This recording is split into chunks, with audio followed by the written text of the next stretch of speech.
So the title, this is actually the best title of the semester, I think, thus far, for sure, Matt. An Everyday Moral Crisis. And Lori, I told Lori what we were talking about, and she just came up with this, and I feel like it just feels like it really works. It works well for us, okay?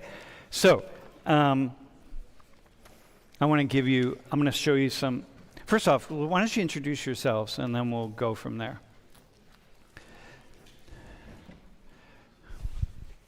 All right, so hello guys, my name is Vedant and I'm from India. I'm majoring in Management Information Systems from Smeal College of Business, and I'm a sophomore. Dude, hang on, let me just do this thing though. Remember to do that, hold it a little closer, okay? All right. Hi, I'm Tarishi. I'm a pre-med major in the BSMD program. I'm from Gujarat, India, and I'm a sophomore. Hi, I'm Rohan. I'm from New Jersey. I'm a junior biology major. Hi, I'm Tanush. I'm a computer science major and I'm a senior, and I'm from Chennai, India. All right, y'all. Thanks for volunteering. Initially, when I came up with the idea to invite the four of you, we were going to go in a slightly different direction, and in which case, for students of Indian ancestry were perfect, and then I switched it a little bit, but you're still perfect, so it's as good. This will be really interesting to see what you come up with. Okay? Hey, so can we let's go to the next slide. So I want to go back to last class, and I want to say a couple of things, and then I want to ask some questions of you all, right? So Venezuela is a population of about this average, somewhere at the peak, 30 million people. So going back to the past 10 years or so. But about 8 million have emigrated, which means, this is the kind of the nature of the crisis in Venezuela. And the crisis has been caused by quite a number of things. First off, the bottom dropped out of the price of oil, and that just precipitated a crisis. The second thing is there was a coup d'etat, and Hugo Chavez, who was a general in the Venezuelan army, took over and really socialized things. So for the wealthy people in Venezuela, he was that was a really terrible thing. But for poor people, he really moved money around in the Venezuelan economic system so that people at the bottom had access to more money. And that was great when there was plenty of oil. But then when the bottom dropped out of the price of oil, then that was a problem, right? And then he died, and then, his successor followed similar policies. But the United States there's an embargo against Venezuela. There's all sorts of things. So it's really, so it's just really difficult, okay? About 15 million people in Venezuela living in what was considered to be extreme poverty, which is, that's pretty intense in a country that is really a wealthy country, or was very wealthy in a short period of time. And that's, it's just something to be thinking about with any country. But go to the next slide. So this is something that David was saying on the slide the other day, or on the stream on Tuesday. And imagine minimum monthly salary, bro, $5. $5. And things aren't inexpensive, right? You're gonna get a half dozen eggs are gonna cost you $1, right? And for me, I go by the price of beer. Everywhere I go, it's like when I want to know, hey, how far is $1 gonna get me? It's like, well, what's the average beer cost? And so that's pretty intense. So professionals and technicians and managers, so professors, college professors would be somewhere in between those two. So imagine what we're looking at, okay? So now, here we go. Here's my question to you all. So you watched the stream the other day in the conversation with David and Lucha. What are the things that you all consider when you're deciding to help somebody? Like them. What do you consider? What do you think about? And it's really good having 4 people from India. Were you born in India or born in the U.S.? I was born here. You've been in India? Well, no, I was born here. Yeah, but have you traveled there? Wait, talk in the mic though. Yeah. Yeah, I was born in New Jersey, where I live, but I've been to India before for like vacation to like see family members and stuff like that. Okay. And then yeah, so I guess as far as when I decide to help someone, I mean, I know a lot of people like to talk about no free handouts. I don't believe in that. As in, I don't believe in the concept of like anti-free handouts. I think helping people is a good thing. I guess just like if I'm able to, it's a good thing for me to do if it has like no particular adverse effect on me. So if like $5 to me is not a life-changing amount of money, it's not going to adversely affect me. Having to give up a monster burrito from Yella Taco isn't going to ruin my life. Okay. But $11 could mean a lot more to someone else. Okay. So in that case, right, it's worth doing. Okay. All right. And so that's pretty much the main. So if it thing. doesn't have too much of a negative impact on you. Yeah. Right. All right. Might as well throw people a bone. Okay. How about someone? Tarishi, how about you? For me, a big part of that is whether the people who are in need of help are actually doing something to make their condition better. As in, like, if someone's poor, but they're not actually trying to improve their condition by working, and they just hope that someone would come and help them, I wouldn't. Like, if they're actually trying to make their situation better, and if they need help with that, I would help them. So let me ask you. So in India, having been to India for, I think, 5 times, right?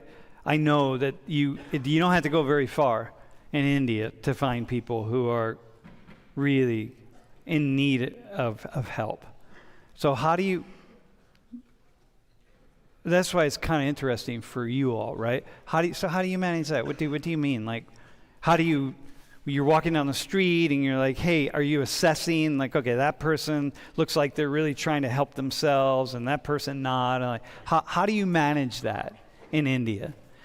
Because you have money, right? I mean, you come from money because you're here. So relative to that, this is more like India for poor people in India, right? Yeah, no, that's absolutely valid. For example, a big thing that happens is when you go to temples or something, there'll be a lot of people asking for money outside temples. And like, if you see that like someone is completely like capable and like they're just still like sitting there begging the whole day, then it doesn't make sense. Like, you could just go and work and make your own money. But if someone is like, they're handicapped or like they have some issues, like physical issues or something, and you can see that and you realize that, oh no, they like actually need my help, then I would give money to them.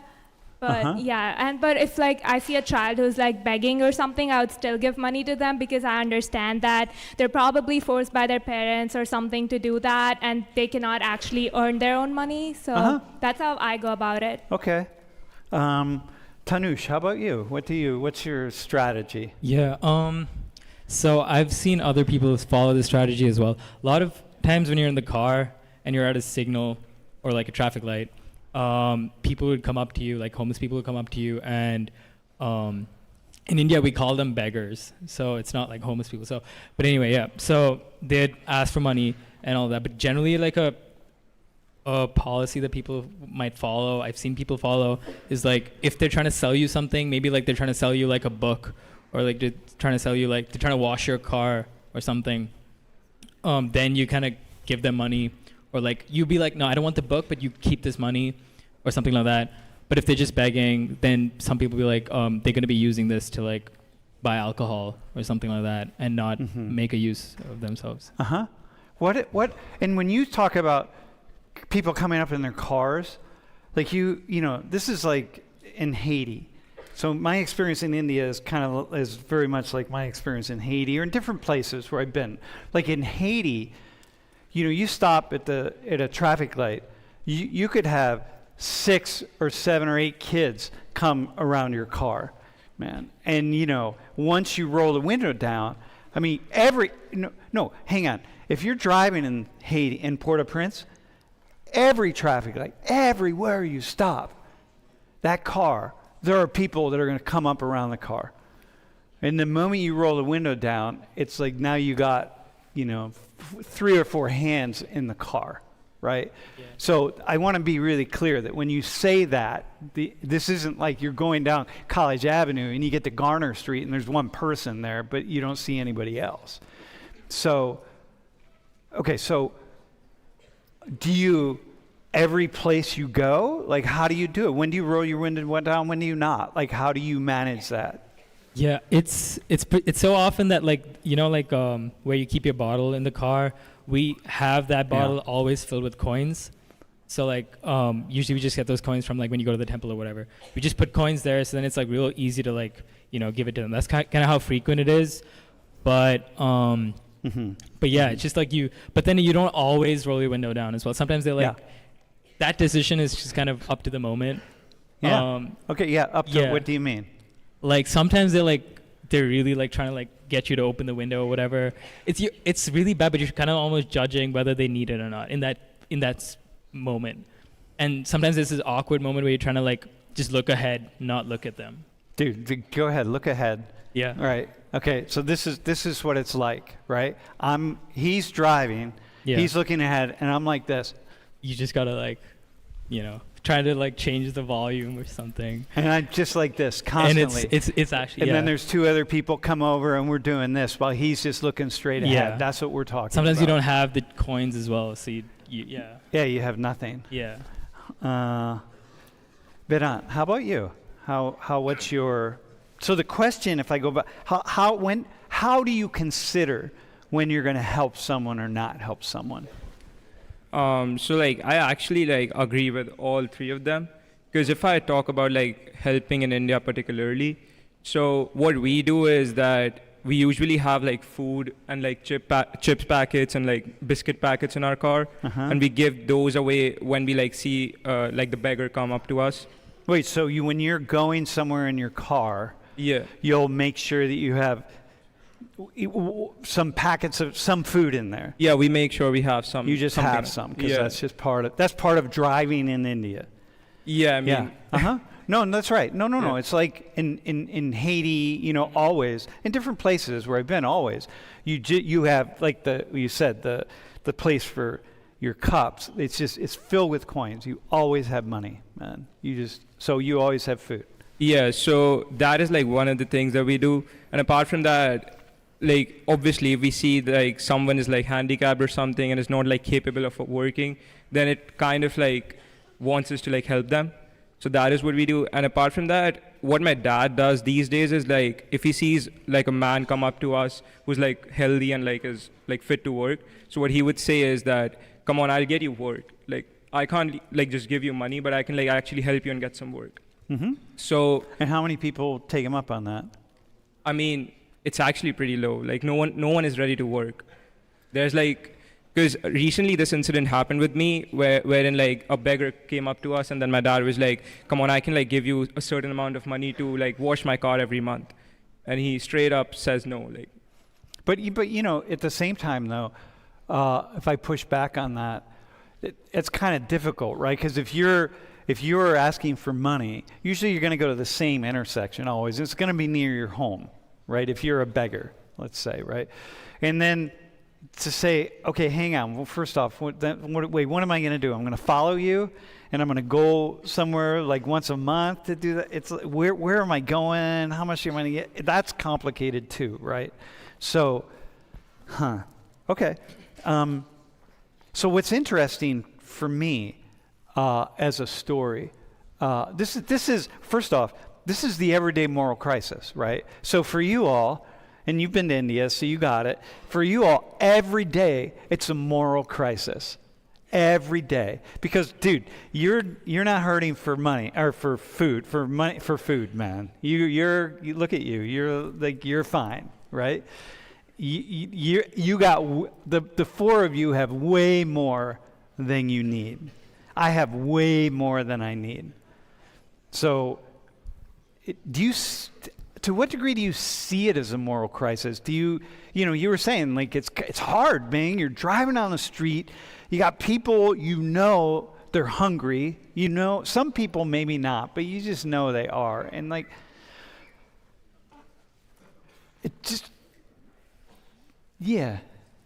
Does anyone want to comment on it? Everyday moral crisis. Because there's a way, by the way, for all of us. It's an everyday moral crisis. Because I'm telling you that every one of you, I can point you, there are things that you can do pretty quickly that will save somebody's life. Literally. Okay? So I have had the experience in my life where I've been in situations where there are people who are alive because I took action. And I didn't have to take action, but I took action. And so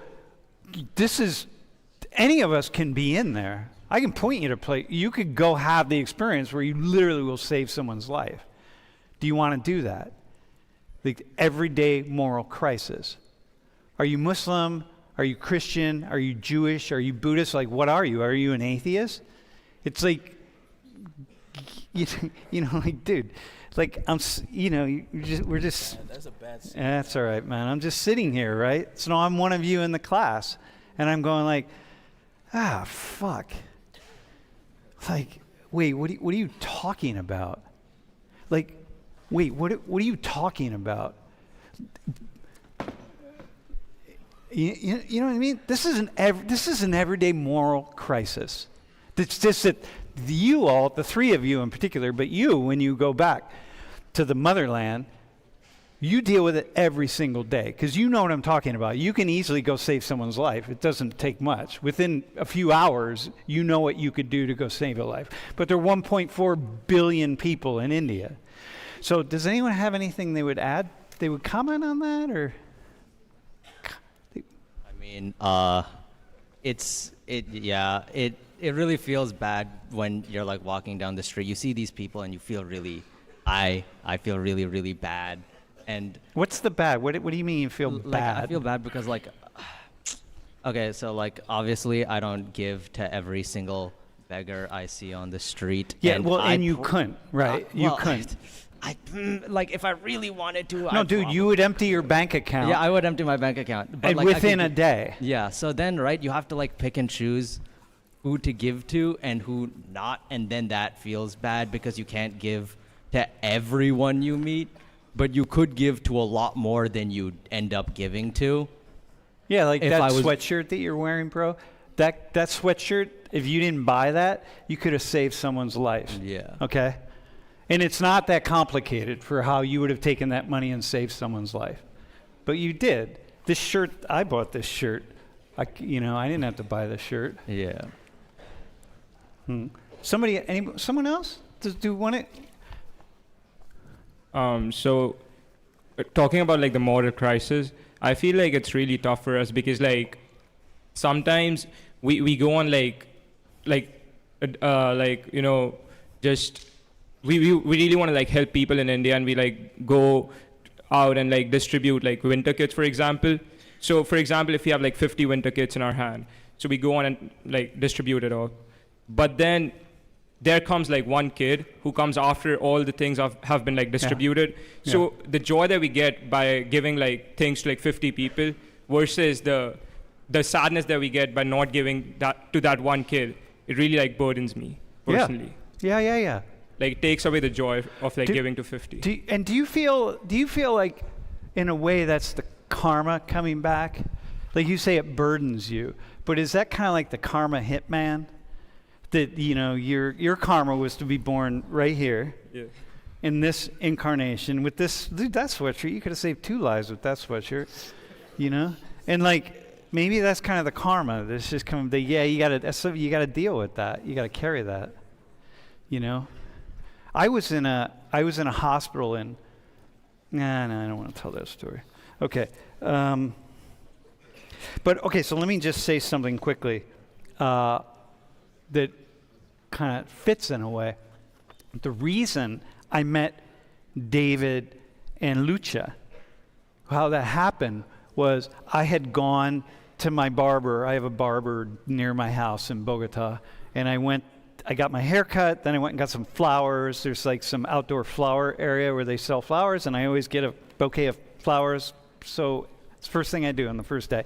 And then I went to get to the supermarket to get a couple of things, milk and cream, so I could have coffee in the morning, right?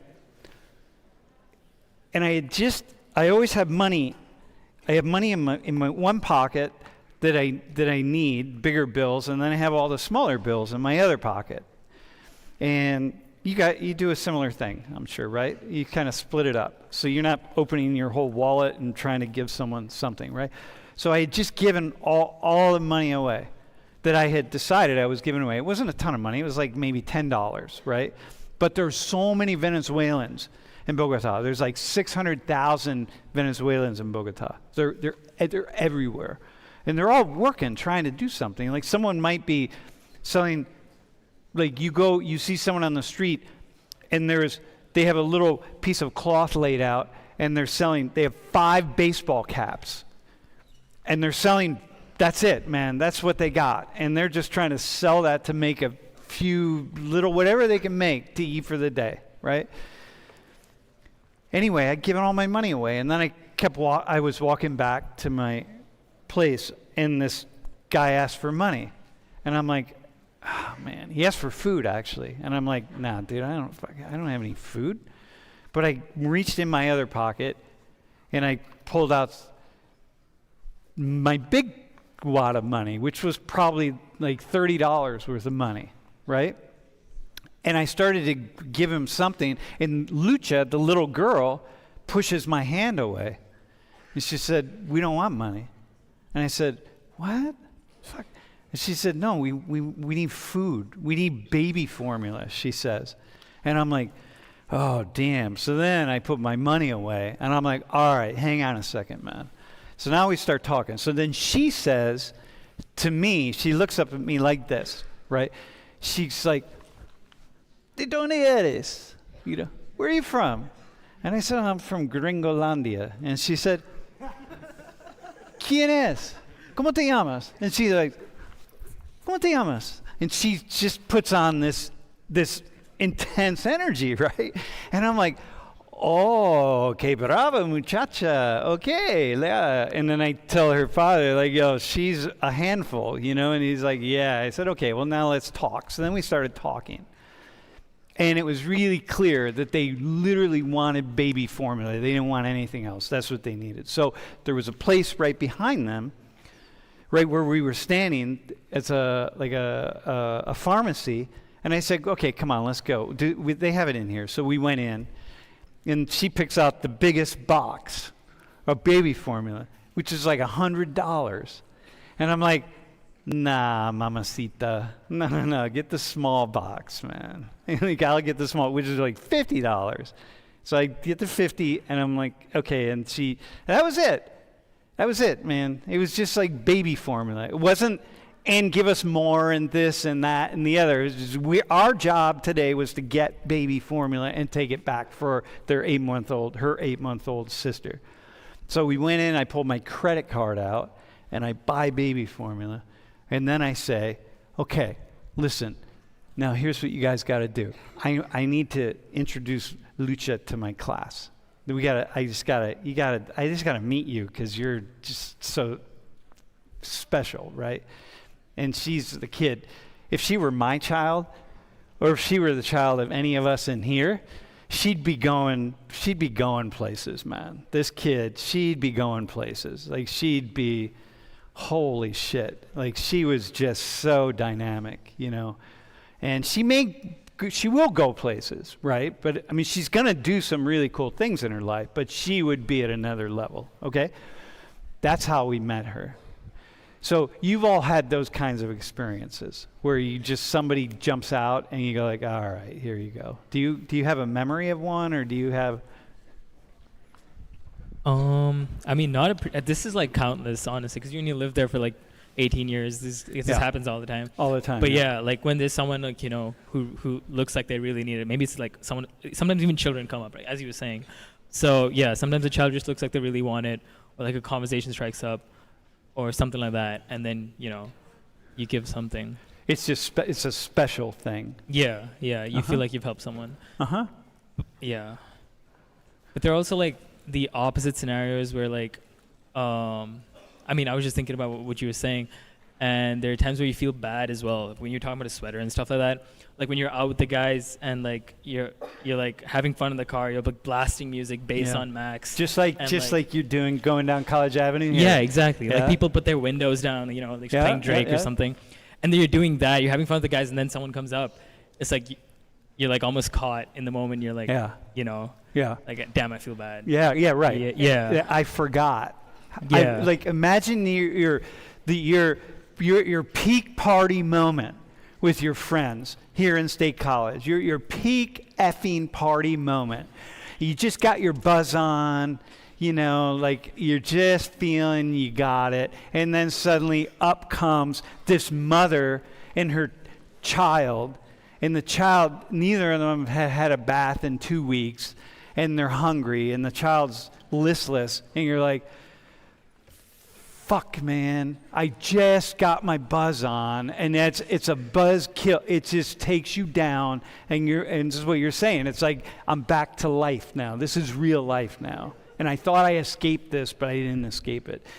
Teresa, did you have something you were going to add to it? Yeah, it was just like the example that you were asking for. So this was like years back when, so one of like the housemate that we had, her son was really good at studying, and he was going to drop out of school after 10th grade just because they didn't have enough money to fund his education. And so like she was telling all of this to my mom, and then we like decided to fund his 11th and 12th grade education. So that is something that just stuck out to me a lot. I was pretty young then, but I still remember it because that was something like, like we actually made a difference in someone's life. Yeah, totally. No, this class has. We've had projects around the world where we raise money at the class, as a class, and we, you know, for the whole semester we raise money, and we put a couple people through college, you know, through high school and then college. Hey, go to the next slide. I want to go so here is, by the way, these are some photos of Venezuela, okay? So any place that's poor, it's never, there's always places in that country or in that spot that are not poor. The only place that I've ever been in my life that where I can say, it's really hard to find a place that is really kind of upscale is in Haiti, where you can go to Pétionville, but it's even not. Anyway, but this is a mall in Caracas. This is a fairly recent photo. So it's not like you got 15 million people who are really struggling. You're going to go to the wealthy area. Go to the next slide. Here's this. Look at that. Look at that woman. Look at her shoes. Look at her pants. Look at her shirt. Look at that. Or her jacket, her bag. She's at a high-end shopping trip, man. She's right in the middle of Caracas. She's going to leave that place, and you know what she's going to encounter when she leaves it, right? She's going to encounter lots of people asking for anything. Go to the next slide. Here's a high-end restaurant. That could be anywhere. That'd be perfectly fine here in State College. You know, you got a lot of Venezuelans that have money, and a lot of people with dual citizenship, and they're traveling back and forth to Miami and Caracas and Maracaibo and so on. Go to the next one. This could be anybody in this class, man, having a birthday party down at one of the local bars. These are just kids in Caracas doing their thing, man, trying to make their way, doing the same thing you all would be doing, trying to figure out when they're going to help and give money away, and you know, one thing after another. So it's just like in India. I've been in spots in India where it's just that, right? It's like what you were saying. Okay, so go to the next slide. So these are Venezuelans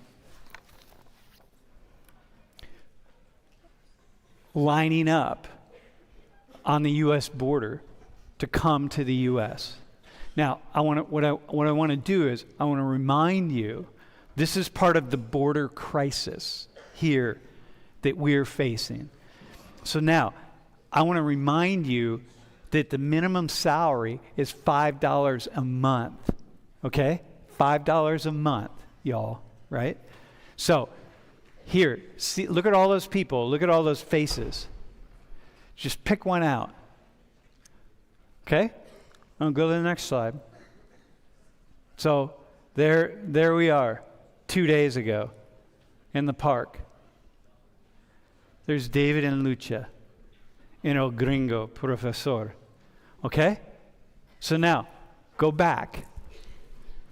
Now, think about, I want the four of you, think about that mass of people right there. It's the mass. It's the same mass that's around your car trying to get you to give money, whatever the case is. But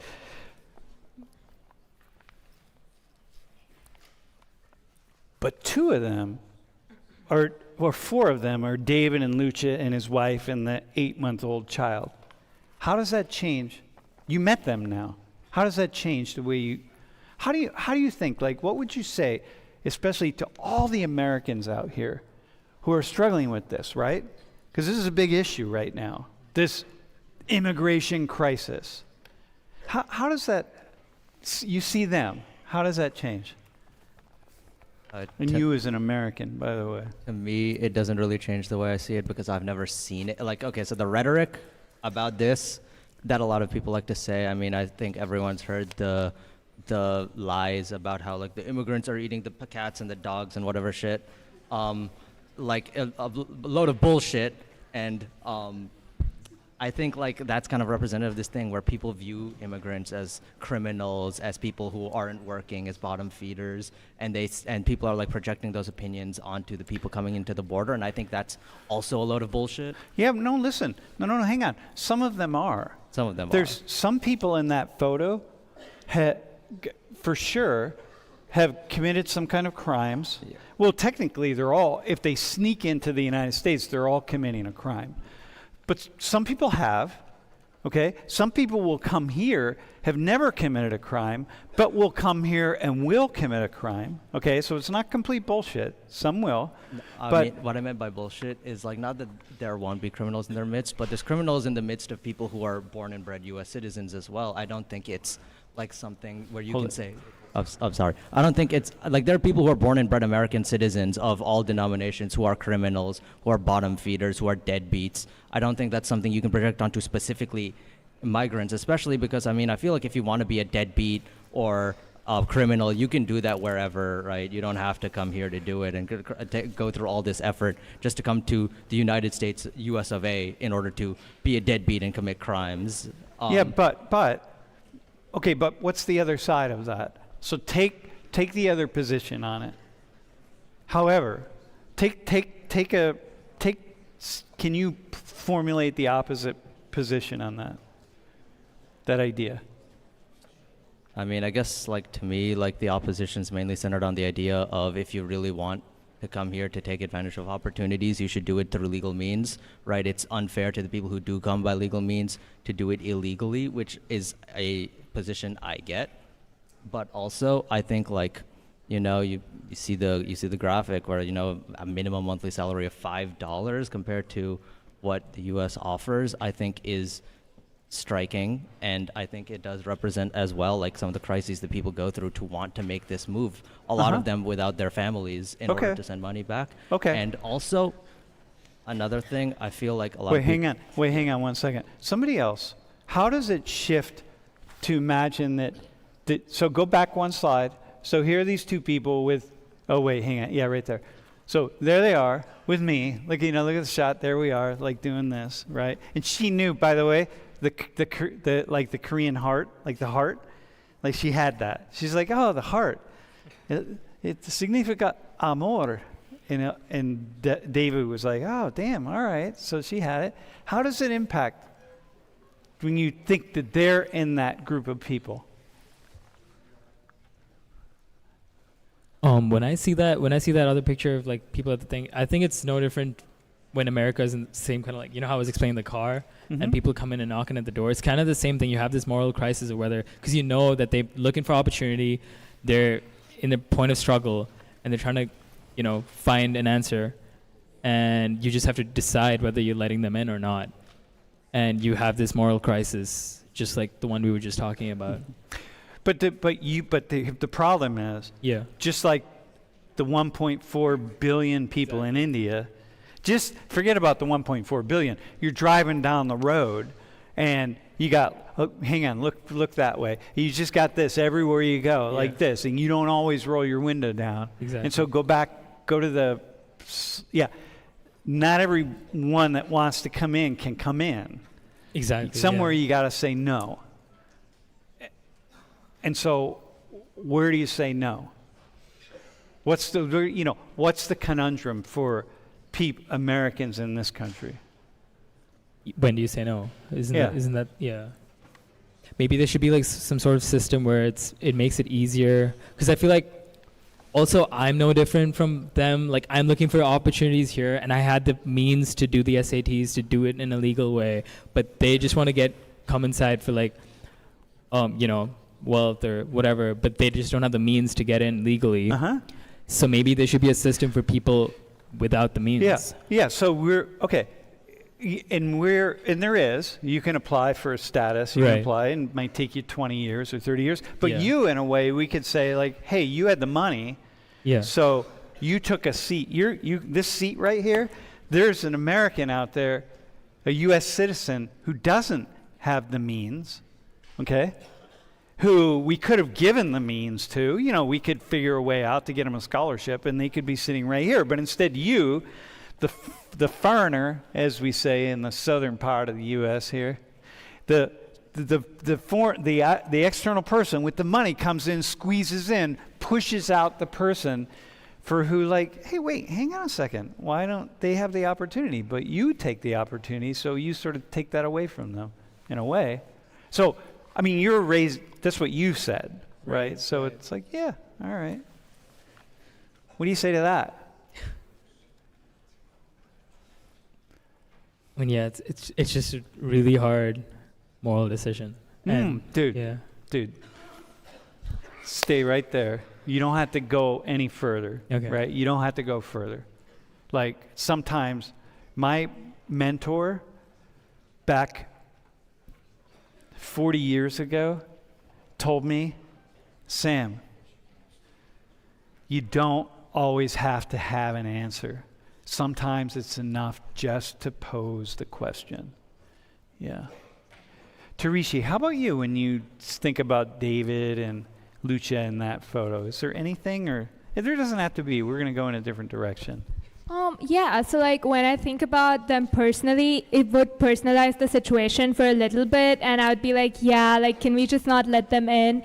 But then at the same time, that would be the ideal world. But then in the real world, like, there would be like billions of people trying to do the same thing, so we cannot like let everyone in. So then, like, for a moment I would go into the ideal world and wish that, oh, can we just let them in? But then at the same time, the real world is really different, and we need to consider like the larger population that's trying to do the same thing. So I, like, for a moment I would be emotional about the thing, but then, like, again, like, the perspective shifts when you consider everyone trying to, like, everyone in Lucha's position. By the way, you just did that Indian woman neck thing. Did anyone see that? Did you did? I don't. It's a thing I see with Indian women a lot. It's a strange. Yeah, I had to roll the tape I've back. never heard of that before. Yeah, all right. Listen, can you go to one slide? So listen, man. No, go back. So, by the way, look at Lucha. Look at her face. This was right after I gave them un millón pesos, so about $250. Okay, and because I knew that, okay, we're going to raise enough money. We're going to at least raise $250. So I brought $250 worth of pesos, right? 1 million pesos. And I gave it to them. And they were blown away. Like, they were like, she just ripped the thing open, was just like running her hands through the money. Like, she'd never touched that much money in her life. And he was blown away. They were both blown away.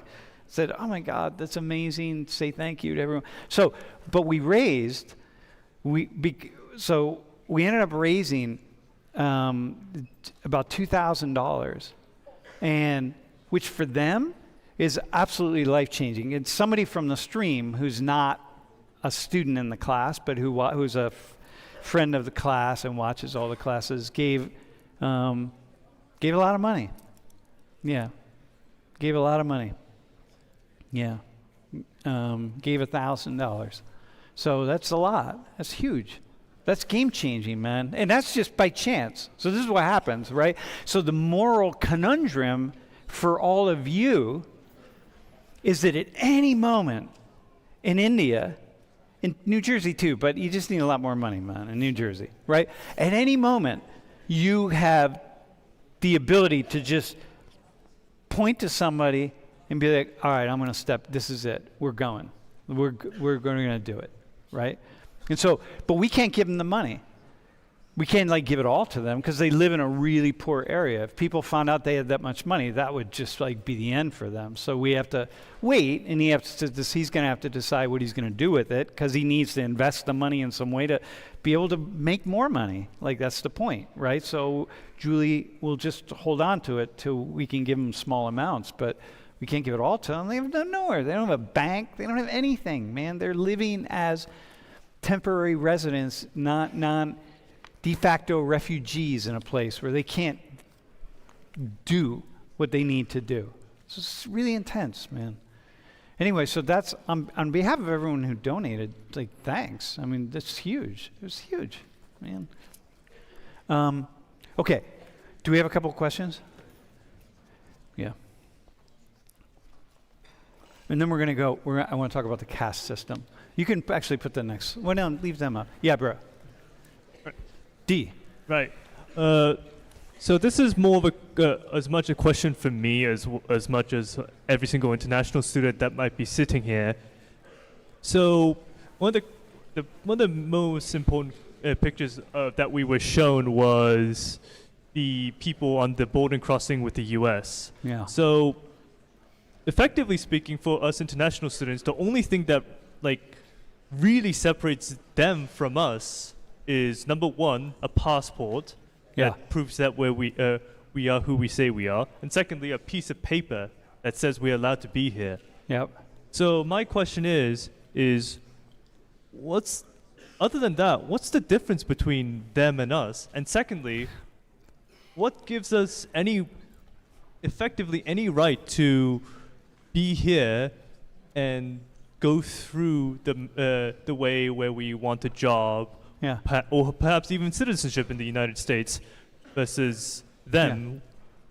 Yeah, in many international students, like almost most international students, probably want people want to go back home because you go back home, man. People want to go. You all want to go back home, right? But you'd probably like to stay for 1 year, work in the U.S. for 1 year, just get some experience, and then you go back home, right? Right? Probably that seems to be pretty common. So what's the difference? I don't know, man. We're not going to answer it. That's a beautiful question. And it doesn't, if we try to answer it, we're going to just destroy it. The beauty of the question. Yeah, what's the difference? Just money and a piece of paper. That's it, man. And here's the other side. David right there,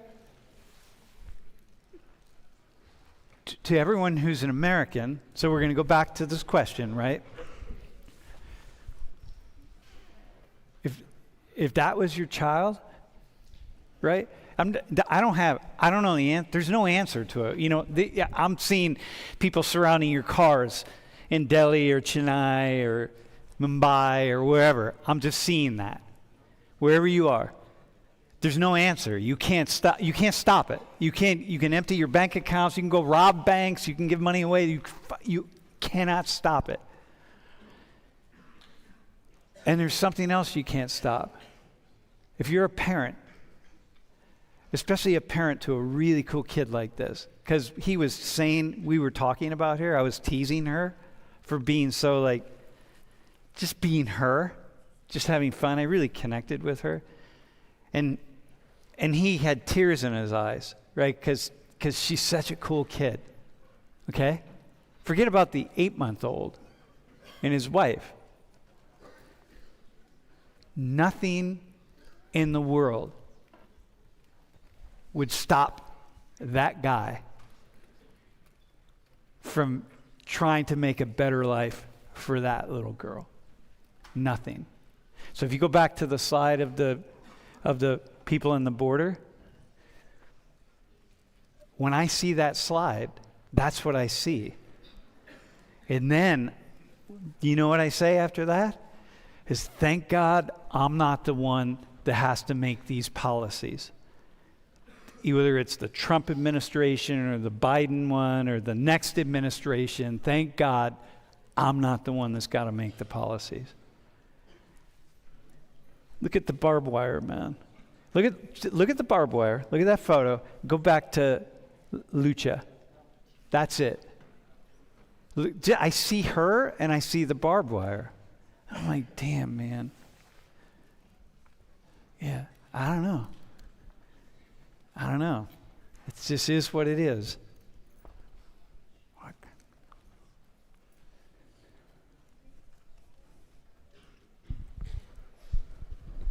So a lot of people, when they think of India, I know like myself, when you think of like your beggars in India, it's kind of like the really stereotypical images of like dirt streets, 100 dudes on one hanging out of the door of a train. I'm going to take a guess and say you guys are from what we in America would call better parts of India, where you like maybe more urban or suburban areas. How? Here, go ahead 2 slides. Hang on, before you go, man. One more. There. Okay, there you go. So when you talk about like people coming up to your car, is that like even like in suburbia, like India, where it's still like urban areas, or is this just like when you're going like way out, where it's kind of what we would see more in American media of like dirt streets, tin roofs? Vedant, you want to answer that? This is a great question. Thanks, man. Yeah, so as he said, like we come from like the better parts of India, and it isn't as common for us. But then we do see like people coming up to our cars on day-to-day basis. But it's not like a bunch of people. It's like 1 or 2 people on some random day. It's not like every day we see that. It depends on where you live. Right. Yeah, It but really if you're downtown, like if you're like in the city, if you're wherever, people are everywhere. Yeah, it might get worse. But then I also think that it's changing now. Uh-huh. I mean, if I talk about like maybe 7-8 years ago, there used to be like a lot of people coming up to your cars. But then in recent times, I think it has changed, and I don't see as many beggars as I used to see. Yeah, it depends on where you are. Yeah. Yep. But like that little kid right there in the white shirt, Yeah. Yeah. You have another one?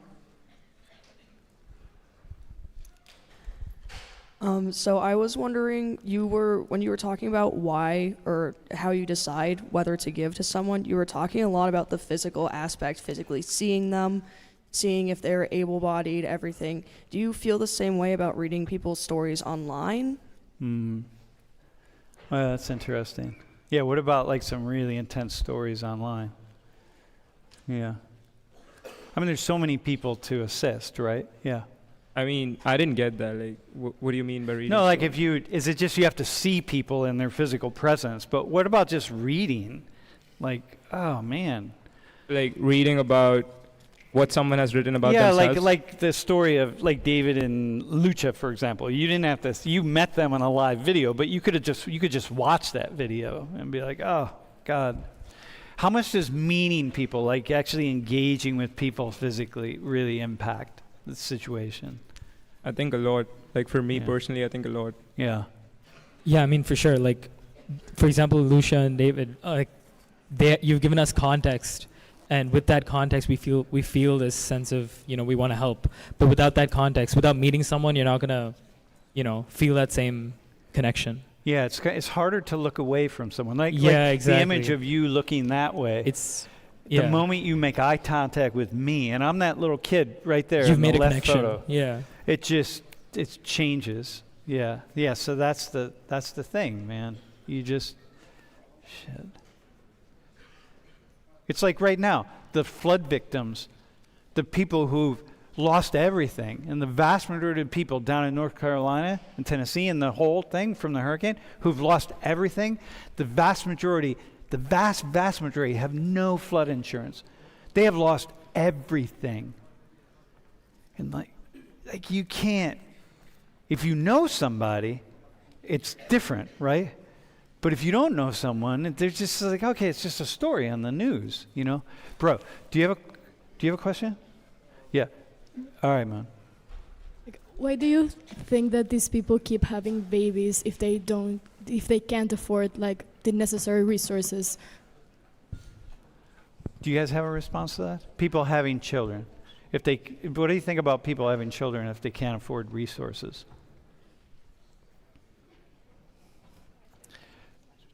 The question is, what do you think about people who are really poor, who have babies, continue to have children, but they can't afford the children? You know, like, how do you manage that in your minds?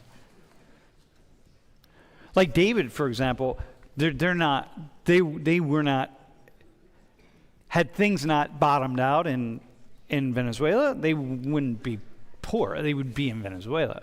You know, I mean, they're not wealthy. They're not from a wealthy class, but they wouldn't be. But yeah, how do you manage that?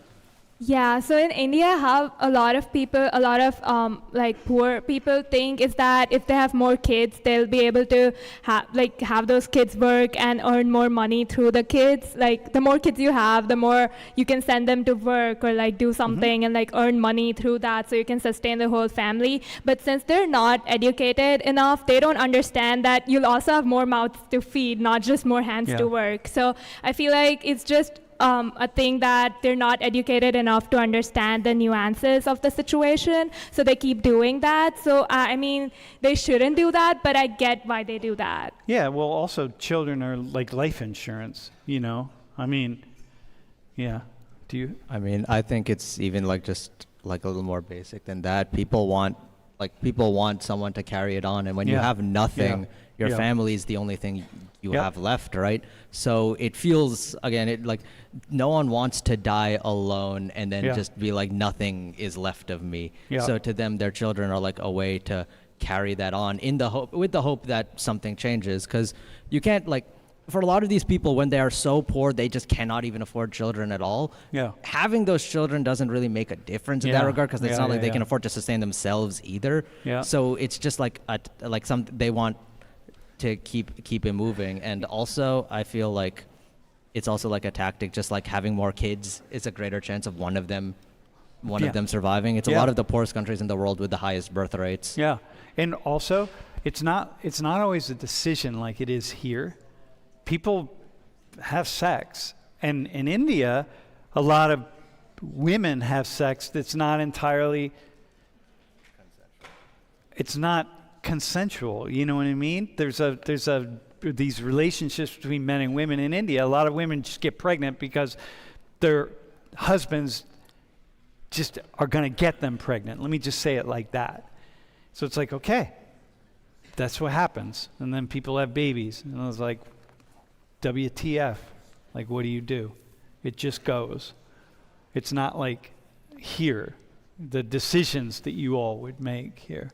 Hey, can we go to the next slide? Go back one, actually. Hey, can someone tell us different, like the caste system? Can you like say a few things about that? Anybody? Like, what do we need to know? What could you explain to the class, or how could you explain that to the class? I mean, like in India, it was like a big thing. It is still persistent in some areas, but then the more educated side of the country, they don't really like believe in that anymore. Dude, hang on. It's not that they don't believe. It's still very active. Yeah, but they're not like, they don't speak a lot about it. So you don't talk about it a lot. Yeah, like in like public or something. Like you might still believe it, but you're not as vocal about it. So, but in India, about 70% of Indians, their friendship group, their acquaintances, their friends, their work people, everything is mostly or only of their same caste, right? What would be identified as their caste. So it's like, So it's still somehow that happens. So it's kind of like here. Like when you look out over the class right here, if we were to put all of you together, if we were to study the family income of you all in the class and who you are, what you're going to see here at Penn State is rich kids gravitate to rich kids, upper middle class kids to upper middle class kids, poor kids to poor kids, man. That's just what it is. And like you're going to see that. And in a class this size, you're going to see. You see it in the Indian community here. The wealthiest Indians, somehow they all find each other. It's like they become the friends. So it's a similar thing kind of like that. Okay, but say more about the caste system. Yeah. I think from my understanding of it, it's become more systemic. Like the differences are like a systemic thing. It's like systemic inequalities. Like class. Like class, even like race. You see systemic inequalities from a time when it was much more prevalent, from when it dictated a lot of things. One thing to note about caste, people like to break it down into this nice pretty pyramid, right? And it's not. Caste earlier, before the British got to India, was much more complicated. Thousands upon thousands of castes, castes within castes, etc. It was a very complicated thing that covered. It wasn't just like a thing to break down social class on who deserves to be wealthy or not. It was about it fulfilled like occupation, your duties, your responsibilities to society. And in terms of that, right, like for example, and when the British came, they essentially took the existing caste system, simplified it, and made it into a way, essentially a rephrasing of normal class systems, right? That they could, so that they could dominate and then, more easily. And then also, this created differences from what was originally the case. So Brahmins, way back, used to be the caste of teachers and stuff. So they were educated, but also not very wealthy. But because they were educated, when the British came, they took the Brahmin caste and made them into the higher ups, the workers, the managers, and they became the wealthy oppressor caste through that. All right. Let me ask you. Do you guys know the reason for the caste system? Like what its primary sociological purpose is? Do you have a sense of that? Yeah, it was divided originally based on the profession of the people. Yeah. So the Brahmins were the priests and the more educated class, and then the Kshatriyas were the like the rulers, like the kings and the queens and all of them, and then the Vaishyas were traders, and then the Shudras were the working class. And so that's how it was originally divided. So listen though, so here, let me just say this, right?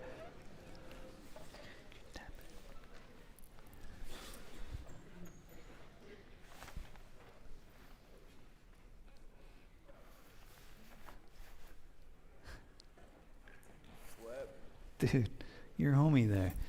Listen, every society,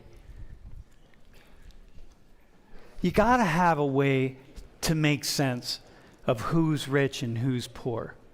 You got to have, you need a way to do that. Who the privileged people are and the underprivileged are.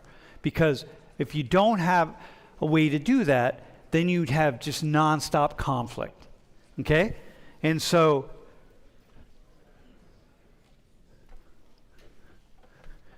the issue is, it's like, look, you got to get people to believe. Social stability comes from people believing primarily that their station in life is the station in life where they should be, which is what allows me to walk down the streets of Bogota, and there are so many people walking who see me, and I have so much wealth compared to them, and it keeps them from robbing me. Keeps them from, lots of people it keeps us in our place. And so every society needs to have that. And so this caste system is a system where you're born into a station in life. And when you're born into that station in life, that's just where it is, man. The gods have decided that that's where you're going to be. And so you don't have to fight it. You're not battling anything. And there's a certain acceptance, and it makes things really nice, right? Like, this is your job. You're the Dalits, you're the people that are going to clean everything. You're going to people at the lowest end, and that's just where you're going to be, so don't fight it. And so the caste system is simply a way to make sure that that happens in a smooth way. So India, you've got this, the system's like, all right, here it is. We don't have to think about it. Everyone knows their place. And when you know your place, then this makes sense. In a class system, where you can move up and down, but you don't always, right? This is one of you said this. Like, the class system is like an invisible caste system. Like, many of you think, like, you're here, like, you're going to study finance at Penn State, let's say, right? You're studying finance at Penn State. And you're like, oh, this is great. I got into SMEAL. I'm studying finance here. And so I'm going to go try to get a job on Wall Street. It's like, dudes, do you understand that you're going to be competing against the kids who study finance at Duke, at Stanford, MIT, Harvard, Princeton, Yale, Cornell, Brown? Yeah, you're at Penn State. Good for you. Do you know? Fuck.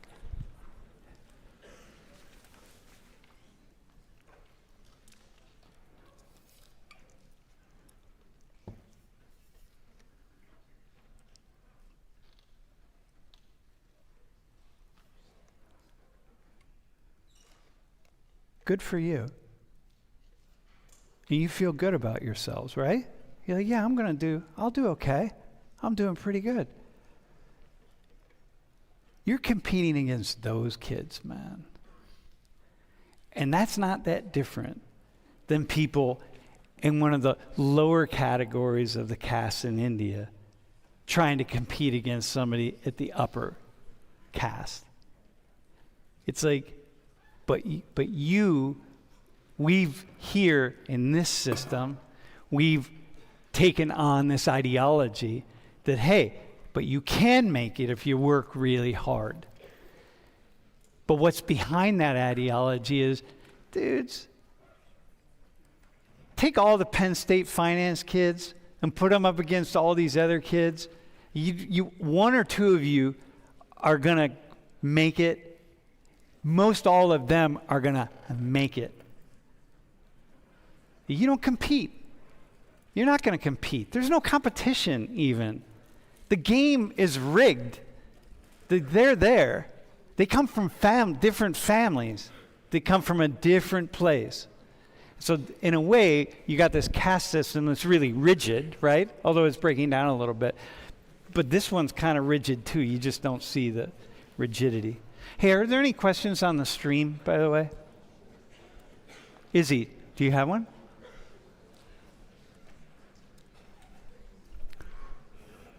Dude, is that too harsh, man? Am I being too harsh? Am I just being real? The Yaleys, the Princetonians, the Harvard kids. Dude, you don't stand a chance, man. But you'll be fine. You'll be good. I'm at Penn State. I don't teach at Harvard. I do fine. I make money. Go ahead. So, one of the questions is... G-Dog has a question. Okay, go ahead, man. So one of the questions is, since all y'all are from India, and we talk about... Wait, hang on, listen up.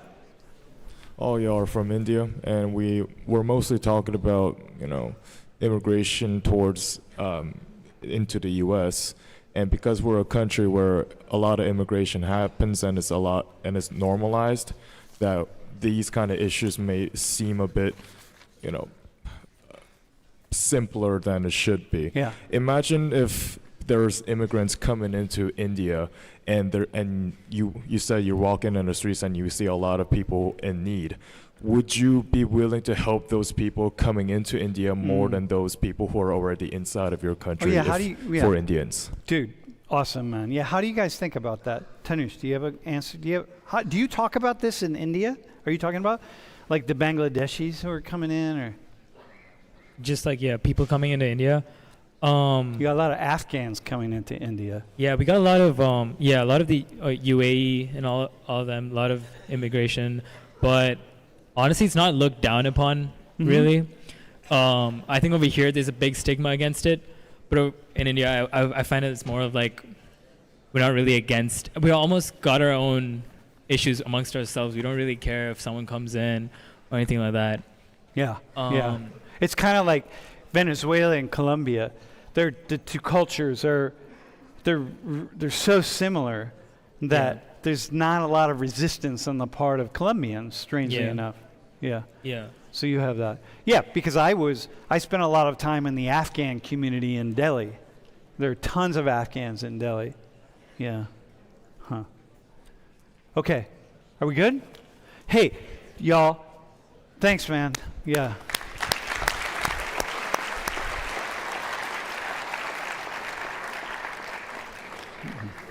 Dude, thanks, Mom.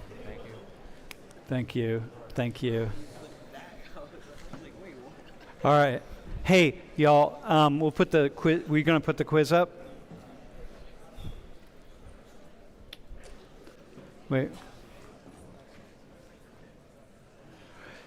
Hey, by the way, have a safe weekend, y'all.